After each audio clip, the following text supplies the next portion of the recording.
Friends, welcome to our YouTube channel. आज मैं आपके सामने पॉलिटी की एक क्लास लेकर आई हूँ। जैसा कि आप सभी जानते हैं, हमारी जो करंट अफेयर की सीरीज है वो चल रही है टॉपिक वाइज। ठीक है, तो उसके अंदर आपके 6 से 7 टॉपिक कवर हो चुके हैं और वहाँ पे आपको डेली की एक टॉपिक पर एक वीडियो रोज की रोज अपलोड करवाई जाती है।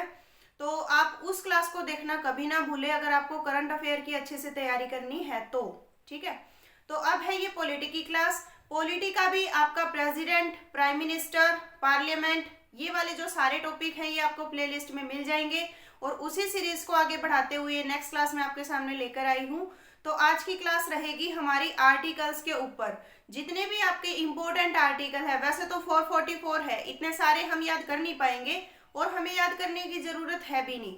एग्जामिनर कौन से आर्टिकल पूछेगा जो इम्पोर्टेंट है, एग्जाम के अंदर प्रीवियस ईयर में आए भी हैं और जो आने वाले हैं, तो उन आर्टिकल का थोड़ा सा अंदाजा लगा के वो आर्टिकल मैं आपके सामने लेकर आई हूँ। जितने भी इंपॉर्टेंट आर्टिकल हो सकते थे वो सारे लेकर आई हूँ, तो वो हम डिस्कस करेंगे आज की वीडियो में। तो शुरू करते हैं हमारी आज की क्लास।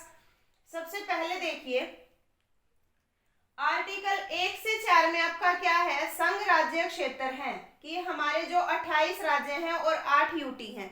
ये सारी बातें कहाँ बताई गई है, 1 से 4 में। तो आप सभी को तो पता ही है, जब भी शुरुआत करते हैं, जैसे हमने अनुसूचियां भी की थी ट्रिक वाइज, तो वैसे ही आर्टिकल हैं। जब भी हम शुरुआत करेंगे, स्टार्टिंग में राज्य यूटी को रखेंगे ना, उसके बाद फिर देखेंगे उसके अंदर कैसे लोगों को लेके आना है, फिर कैसे शासन बनाना है, ऐसे ट्रिक वाइज हम लोग ये सारे भी कवर करते चलेंगे। तो सबसे पहले क्या बनाना है भाई, राज्य यूटी का निर्माण करना है आर्टिकल 1 से 4 में। ठीक है, हो जाएगा। नेक्स्ट है फिर राज्य यूटी बना दिए, अब वहां पे क्या लेके आओगे, लोगों को लेके आओगे। लोगों के बिना कैसा राज्य, तो फिर वहां पे क्या किया, नागरिकता। ठीक है, नागरिकों को लेके आए, उनको नागरिकता प्रदान करी। कौन से आर्टिकल में, 5 से 11 में। कौन से में, 5 से 11 में। और यहाँ पे मैंने ये 26 नवंबर 1949 क्यों लिख रखा है, आपका जो संविधान बना था उनके अंदर जो आर्टिकल्स लिखे गए थे वो 1950 में लिखे गए थे ना, तब लागू हुए थे ना। लेकिन ये जो आर्टिकल है ये ऐसा आर्टिकल है जो संविधान बनने से पहले ही लागू था, पहले ही बन चुका था। तो ये बन चुका था आपका 26 नवंबर 1949 को। ठीक है, उसके बाद है आपका, आपने राज्य बसा दिया स्टार्टिंग में, फिर आप नागरिकों को भी, और जो नागरिकता वाला है ना, ये एग्जाम में कई बार देखने को मिल चुका है। 2 बार तो मेरे एग्जाम में आ चुका है यही वाला क्वेश्चन, नागरिक वाला। तो इस ये तो मोस्ट इंपोर्टेंट मान के करके जाना। नेक्स्ट आपके सामने 14th नंबर पे विधि का शासन, समानता। ठीक है, आप इस वर्ड को उठा लो।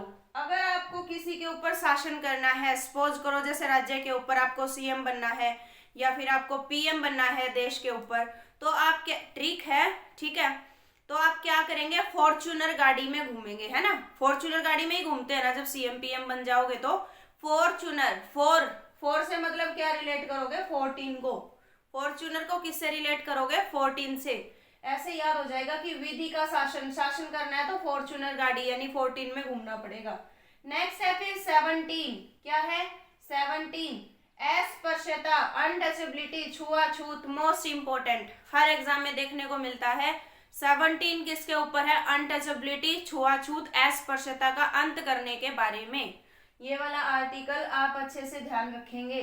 उसके बाद है 18वें आर्टिकल में क्या है, उपाधियों का अंत है कि कुछ ऐसी सिचुएशन आ जाती है जहां पे किसी भी अधिकारी की पावर खत्म हो जाती है, तो वो होता है आपका 18वें आर्टिकल में। कुछ अपवाद होते हैं 2-4, वो अलग हैं। उसके बाद है आपका 19(1) में है विचारों की स्वतंत्रता, राइट टू एक्सप्रेशन। किसमें है, 19 में। किसमें है, 19 में। एक बात बताओ, जैसे 18 साल की होते ही, पहले था 18 साल की होते ही लड़कियों की शादी कर दी जाती थी, है ना।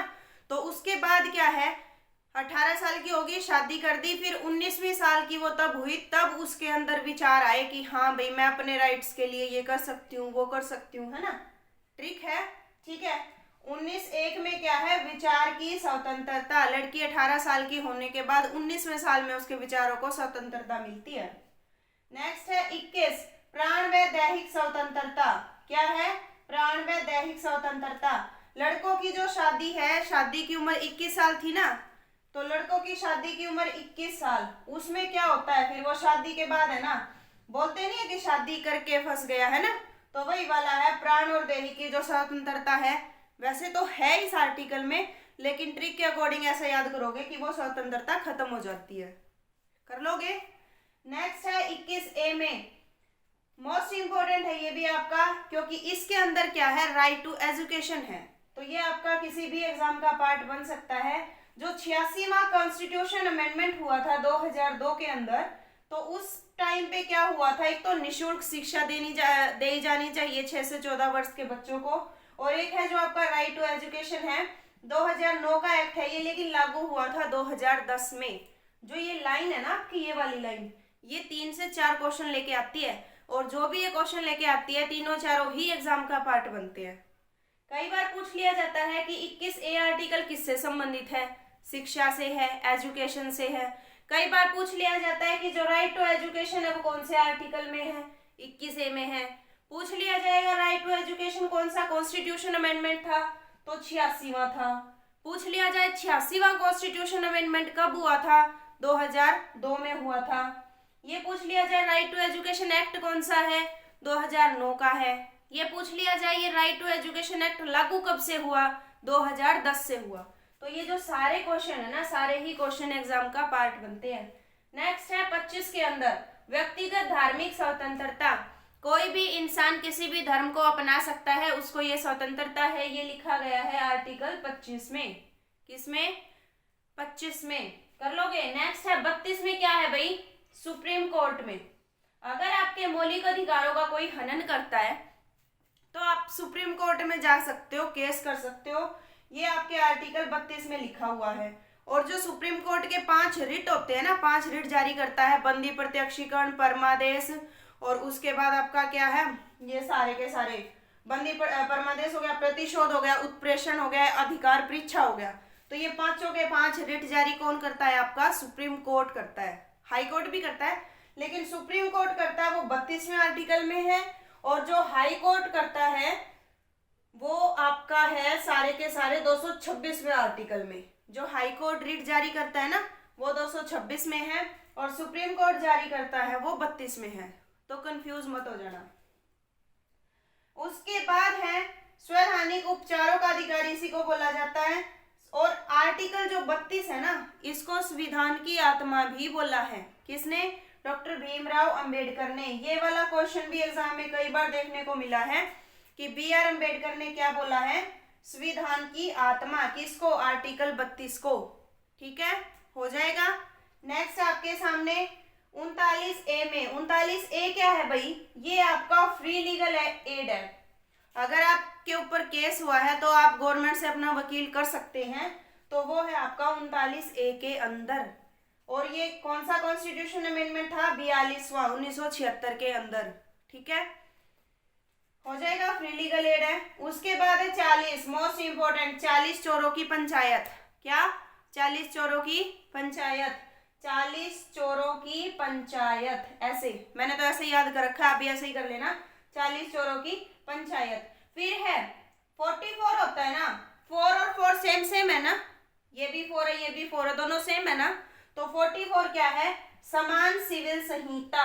ठीक है, सेम मीन्स समान सिविल सर्विस कोड। ठीक है, तो ये आ जाएगा आपका समान सिविल संहिता, और ये इकलौते राज्य गोवा के अंदर ही लागू है। नेक्स्ट है 48 में है आपका गोहत्या। गोहत्या को खत्म किया जाए, ये है 48 के अंदर। 48A में है पर्यावरण संरक्षण। 48 अकेले 48 में गोहत्या, 48A में पर्यावरण संरक्षण। हो जाएगा, इजी था। नेक्स्ट आपके सामने आर्टिकल 50 के अंदर कार्यपालिका न्यायपालिका की सेपरेशन ऑफ पावर, यानी इन दोनों की पावर अलग अलग होती है, ये बताया गया है आर्टिकल 50 में। आर्टिकल 50 के अंदर 50-50 है ना, 50 है, कार्यपालिका की पावर 50 कर दी, न्यायपालिका की 50 कर दी, दोनों की पावर 50-50 बांट दी, तो वो क्या है आपका आर्टिकल 50।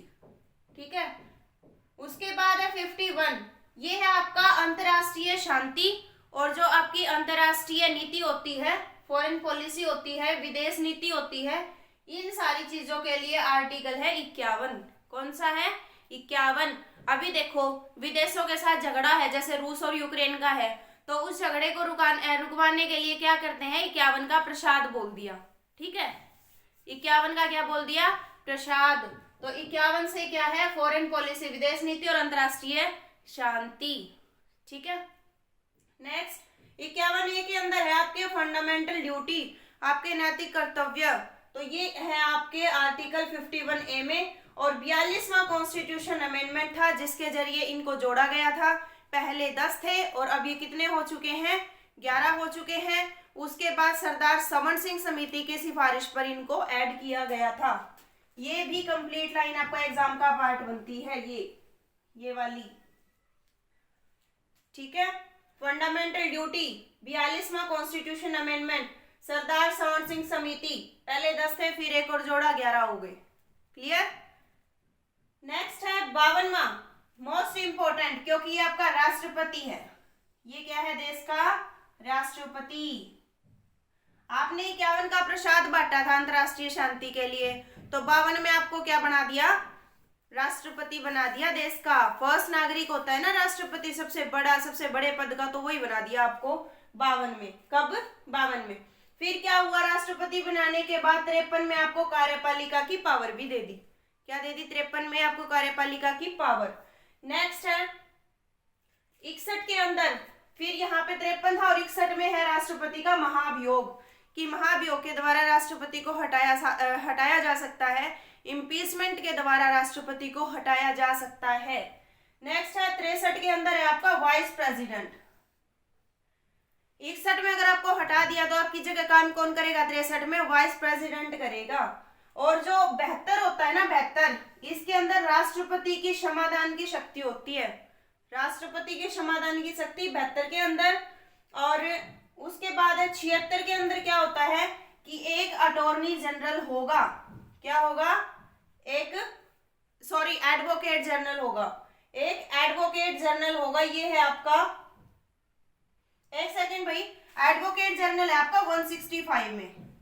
ये रहा एडवोकेट जनरल है आपका 165 में। ये है अटॉर्नी जनरल। ठीक है। ये इंडिया का है, ये राज्य का है। राज्य का सबसे बड़ा वकील ये है, इंडिया का सबसे बड़ा वकील ये है। हो जाएगा। नेक्स्ट आपके सामने 79, 80, 81, तीनों को इकट्ठे याद करोगे। सर ला, क्या याद करोगे? सर ला। 79, 80, 81, संसद, राज्यसभा, लोकसभा।